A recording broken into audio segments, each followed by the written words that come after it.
Hi, pop artist Perry Milo here. Nice to have you here with me today at Art in the Carolinas. We're back with the Where the Wild Things Are Appropriation pop art canvas. Right now we're going to change colors, start firing in some of these flat colors that a Warhol or a Max or a Lichtenstein would use in the background. I've been using this paper palette system with this gray tone, which is great. It really shows off your colors in natural light. So we had the siennas and the purples on this. We don't want to get mud, so we just pulled off another sheet, laid down nice dollops of white, some cerulean blue, and some cobalt. Again, I tell you, go into your oil from the center, pull it out, don't dip your brush. I have a brand new round. I'm going to pull paint out from the center of my dollop, not in the center, but, pardon me, out from the center. Pull white towards the center so it creates an X. This is the way I suggest you mix color. It's a little bit hard to explain because when you use the word mix, you think when you're mixing food, you're going to mix. You don't mix paint that way. You pull it and you pull it the other direction. That's how you get your color. Flip your brush, and it's important if you're a great craftsman, which is important to learn to be. I never let my paint get down on the bristles so it touches the metal of the brush. Maybe after using it quite some time, it'll run down and get there. But if you can keep that from happening, that'll help you to become a great craftsman. And also, my hands are back on the brush again. I hold the brush like a bird, so it's light in my hand, but not so tight that it crushes it. I'm stepping away from my canvas so I can see the whole composition nicely. My hand is at a level where when I reach out, it's barely touching, and then I move in just a little bit. I have my reference, and we're going to start blocking in some of this sky. Now, this is still the first coat on a new area, so I'm going to cut that in. I'm going to be a little more careful because this is pop art in this area, and we're going to want to paint this flat, but this is going to require layers. So I really turn my brush on different angles. I still drag, and I'm controlling the paint. You can see I'm slowing down compared to how I worked gesturally. I'm not really in a gestural mode right now. I'm in a slower mode and trying to keep that color moving and cut in these shapes. Most pop art is done very flat painted with layers of paint, and I'm just cutting that in very nicely with the point of the round. I'm going to use thicker paint, a little less oil. You can see me grabbing more paint and taking my time while doing so. Again, I apply pressure. Look how that's more opaque as I cut around that tree, okay? Look at that. And I pull that together.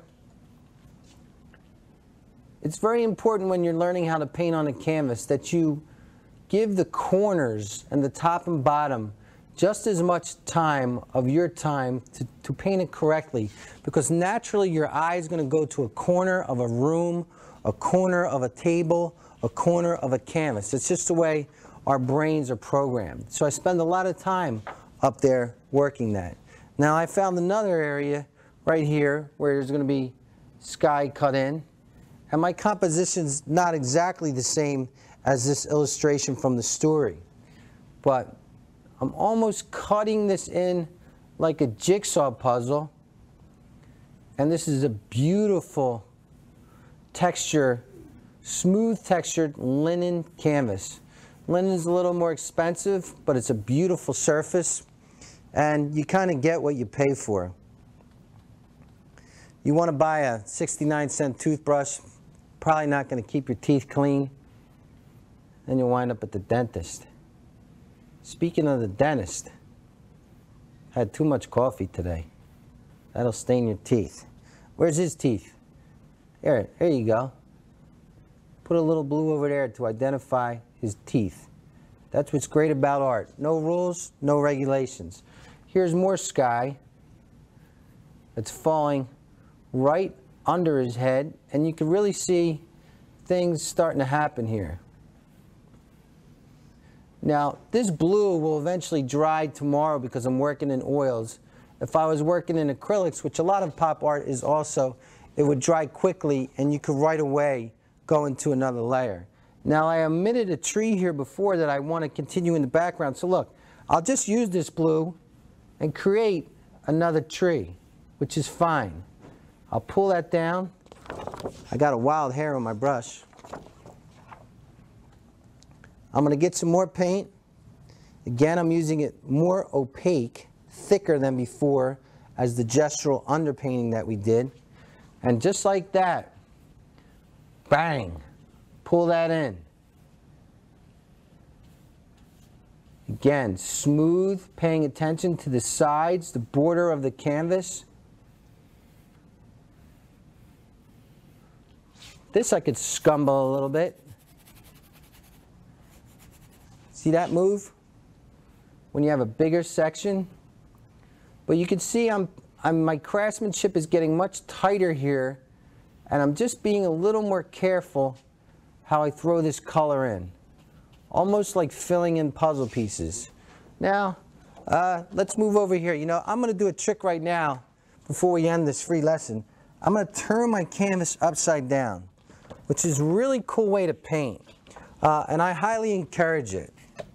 It can actually teach you and your eyes to focus in on a part of the painting instead of the entire painting, because our brains don't look at things upside down. When we look in a mirror, it's somewhat similar to this. I could see this area right here where I want to work on the sky instead of seeing Carol the monster, the trees, the entire composition. And it just rejuvenates your interest in the painting and lets you focus on a new area. I cut that in, and I'll often during a painting, several sittings, especially at the end, turn the canvas upside down.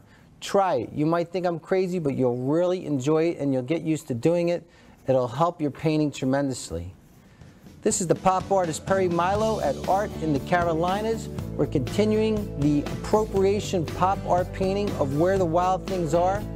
Please take a look at my DVDs, my free art lessons, and that's Perry Milo, M-I-L-O-U, the pop artist.